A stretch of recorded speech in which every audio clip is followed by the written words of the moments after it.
Olá pessoal, vamos começar a nossa aula de hoje de um jeito mais dinâmico, vocês podem me ver. Eu coloquei um papel aqui onde a gente vai fazer, já tem algumas anotações, eu vou fazer outras anotações e assim nós vamos construindo o nosso conhecimento. Para que isso dê certo, vocês têm que acompanhar a videoaula junto com a apostila de vocês. Qual a apostila? Essa daqui, tá? Aquela apostila grande que tem todas as matérias. Vocês vão lá nas páginas de língua portuguesa, na parte de língua portuguesa, e vão lá na página 16, tá? E vão lá na página 16, que vai começar com o conteúdo linguagens, tá? Que tipo de linguagem? Linguagem verbal, não verbal e mista. Antes da gente começar a entrar mais aprofundado sobre esse conteúdo, vocês têm que saber o que vem a ser linguagem, tá? Linguagem não é língua. A definição das duas palavras são bem diferentes.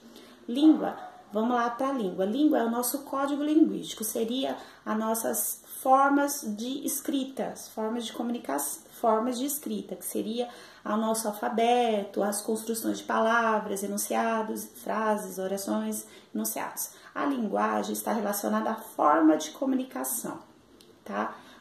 Que são bastantes, são formas de estilos de comunicação, onde o outro possa se entender. E esse estilo de comunicação vai se adequando a cada contexto. O que eu quero dizer contexto? A cada textos, né? A cada texto e cada situação.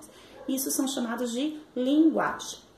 Quando vocês vão lá na página 16, nós temos um gênero textual que é o cartoon. Aqui para mim, eu coloquei ele em preto e branco, né? O cartoon é um gênero textual que ele tem o propósito de fazer uma crítica a uma situação social, tá, comum, que está dando destaque na atualidade, no momento. Entretanto, o cartunista, ele transmite toda essa crítica em formas de imagem, ou seja, ele utiliza a linguagem não verbal. Que é isso que é a linguagem não verbal? A utilização de imagens é você usar a imagem para se comunicar. Isso é uma linguagem não verbal. O cartoon, olha, quando vocês olham o cartoon dele, é um cartoon do... Não tem o nome dele aqui, tá? Esse cartunista aqui, ele utiliza... Olha os desenhos dele. Na apostila de vocês está coloridinho, vai ficar mais legal para vocês observar. Nós temos o peixinho todo assustado com o quê? Com o esgoto caindo no rio. E o que ele sonha? Nós temos o balão de pensamento aqui, ele sonha em ficar no aquário com água limpinha. O que ele quer transmitir de mensagem aqui? No caso, eu coloquei aqui, ele faz o quê? Uma crítica ao esgoto jogado nos rios, né? Toda de forma utilizando a linguagem não verbal, que é utilizando só imagens, ele faz essa referência, levando vocês a refletir sobre essa situação, porque ainda tem no nosso mundo, nosso país, no mundo não vou dizer, mas no nosso país, locais que o esgoto é jogado direto nos rios ou lagos, tá? A linguagem utilizada nesse cartoon, como eu já falei, ele usa o que? A linguagem não verbal, que é a linguagem com uso de imagens, tá? Na tirinha que nós utilizamos na aula anterior, eles usam as duas, ele usa imagem e palavras. Vamos logo vamos falar um pouquinho sobre ela, tá? Na página 17, se vocês estão me acompanhando, nós temos um poema, é um poema do Olavo Bilac, intitulado como A Vida. Vamos ler ele? Acompanhe aí. Na água do rio que provoca o mar, no mar sem fim, na luz que nos encanta, na montanha aos ares se levanta, no céu sem raias que deslumbra o olhar, no astro maior, na mais humilde planta, na voz do vento, no clarão solar, no incento vil, no tronco singular. A vida universal palpita e canta, vive até no seu sono a pedra bruta, tudo vive e é alta a noite na mudez de tudo. Essa harmonia se escuta, correndo os ares na amplidão perdida, essa música doce, essa voz, talvez, da alma de tudo, celebrando a vida. O poema, ele tem uma característica de trabalhar com as palavras, despertando sensações. Que sensações esse poema despertou em vocês? Hein? Aí vocês vão colocar essas sensações na ADA 2, se vocês estiverem me acompanhando. E o que despertou em vocês? Na professora, vou dar minha opinião, tá? Na professora despertou uma sensação de calmaria, tranquilidade e algumas saudades. Saudades, a professora sentiu um pouco de saudades. Pensando em o que o poema trata. Quando eu falo do que o poema trata, eu quero saber do que fala esse poema. Esse poema, ele fala sobre o quê?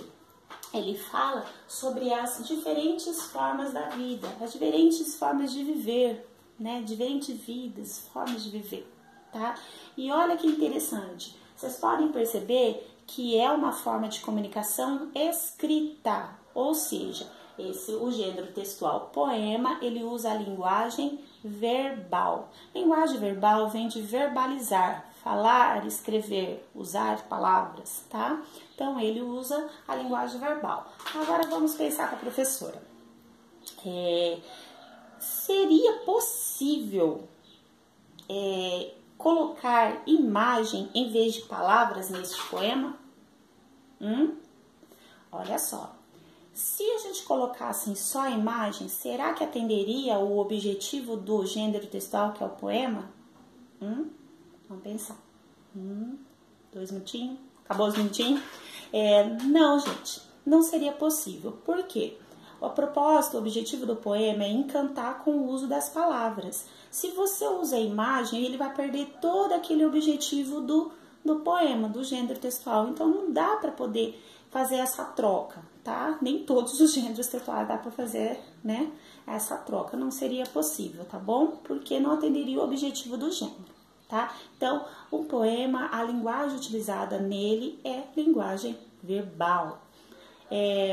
Passa aí, vamos lá para a página que vocês estão me acompanhando, vai lá para a página 18. Na página 18, vocês vão encontrar uma capa do livro chamado Poesias, e ele é um livro do Olavo Bilac. O meu aqui que eu mostro para vocês, ele está em preto e branco, mas vocês podem perceber que tem o título, o autor e tem algumas figuras, né? Então, se vocês observar, por esses elementos que tem aqui, dá para vocês terem uma ideia sobre o que fala esse livro? Pensa, vamos lá? Sim, dá sim. Por quê? O título, gente, o título do texto é uma referência sobre o que vai falar o livro. Do texto não, o título do livro, perdão. É uma referência do que vai falar o livro. Então, a gente sim consegue saber o que tem dentro desse livro, o conteúdo desse livro, né? O conteúdo dele é poesias relacionadas à infância, tá bom? Se vocês estão me acompanhando, essa aí é a atividade 3, tá? 3A. Vamos lá. Pensando em uma capa, qual é a função de uma capa de um livro? Uma capa em si, a função dela é despertar a atenção do leitor. E para despertar, ele vai usar estratégias. Essa capa aqui para mim tá em preto e branco, mas para vocês aí na apostila tá coloridinho. Ela desperta a atenção de vocês? O que despertou a atenção de vocês? Coloque aí a opinião de vocês lá na atividade B, tá bom? A B da 3. Vocês podem perceber que todo ele, para fazer toda essa, chamar a atenção do leitor, ele construiu essa capa usando imagem e palavras, tá? Ou seja, ela faz o uso de imagem, que são os desenhos, o título e o nome do autor, que é as palavras, ou seja, as duas linguagens, a verbal e a não verbal. Quando assim, o gênero textual se apresenta assim, chamamos ele falamos que ele utiliza a linguagem mista, tá? Então, neste daqui, ele usa a linguagem mista, que nada mais é que a junção da linguagem verbal e não verbal num gênero textual. Relembrando, lembra da tirinha do Ziraldo? A tirinha do Ziraldo, ela tinha as imagens e os balões de fala, não tinha? Ali é um exemplo de linguagem mista, tá? Vamos pensar, se a capa só apresentasse a imagem ou só o texto, ela cumpriria a função dela? ou seja, a função dela é despertar a atenção do leitor.